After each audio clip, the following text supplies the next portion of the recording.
So let's look at the lens in more detail. So when talking about lenses, I'm referring to the lens that you get with the camera, which would be called a kit lens. So this is referred to as a kit lens because you're getting it in the camera deal with the camera. Is that kit lens good? Questionable. Is it bad? Not really. It's a good middle of the ground. It'll do everything okay. So right about now, if you're thinking about live streaming with like a decent exposure, a nice blurry background, you distinguished with depth of field, also known as bokeh, all sorts of words they call that. That's not really that blurred out behind me at the moment. It could be better, and it used to be better, but I changed the lens. And I'll keep going on about it, but that lens there, Yongnuo 35mm f2, is it the best lens in the world? Not really. We'll get onto that, so hang about, you'll see that. Now, this lens is the one you get with the camera. I have purposely removed this lens from the camera and put a separate lens on. As soon as you add a different lens, you're basically gonna get better quality if the lens is better than the kit lens. So right now, this kit lens on its own would cost about $140. So considering you're getting this lens with the camera, it's quite a nice deal because you're paying what kind of, let me check the price on the camera.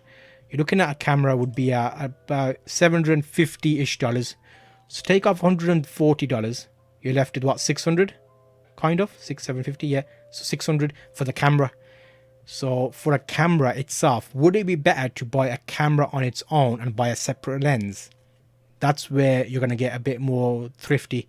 So if you're looking to save money, that might be a good way of looking at it. So you don't really use that lens. But I purposely got that lens because originally when I started photography, I started with this lens. And that got me started, and I was like, you sometimes need not a bad, but like a not excellent lens to be able to tell it's not that good. If you start straight away with really good quality camera, you'll be like, you'll expect everything to be that good, but that's not the case. So in there, you'll see there's a number of details. Canon zoom lens. What does that mean? That means it's a zooming lens. Is that important? Yes, it is, because not all lenses zoom. Some have one fixed focal length, so that means it's a prime lens, so it doesn't zoom. So you can't change the focal length. This one is a zoom lens, which is good because you can do wide shots, you can do focused, zoomed in photos, videos. And then we've got the EFS, which stands for the Canon mounting system. This will fit on an EFS camera, such as the Canon 250D, the T8i, the T7, all that range of cameras are the crop sensor cameras. Next up, there's two numbers. So we notice that it's a Canon zoom lens. 18 to 55 is referring to the focal length. So because we said it's zoom, there's two numbers there because you can go anywhere between 18 and 55 millimeters. What does that even mean?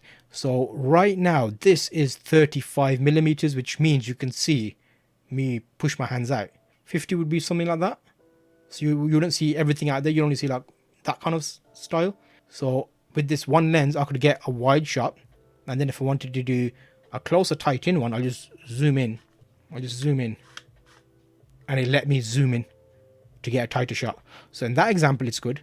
But then what's the opposite of that? Because you've got a zoom lens and it's a cheaper lens, where you're going to but where you're going to kind of get a bit of a offspring is the 3.5 to 5.6 refers to the aperture of the lens. There's a whole series of videos I've done about learning photography and the basics, but the gist of it is those numbers mean in darker environments, you're not going to be able to get as good photos, like a layman's explanation. If that number on the start is 3.5, my background will be a bit sharper than what it is now. So this lens is 3.5. You'll notice the lens I'm currently playing about with is f2 and it's 35 millimeters. So it being f2 means that firstly, I can set it at f2 on the camera, so it stays at f2 all the time. I get a really big light, shine it on myself, and then I focus myself to the camera to be able to live stream. We're still talking about lenses right now. So this is mainly saying if you've got the right lens, you can fit everything else around your lens to make it look nice. I can shoot at lower settings. Lower ISO means the picture looks a lot nicer, less grainy.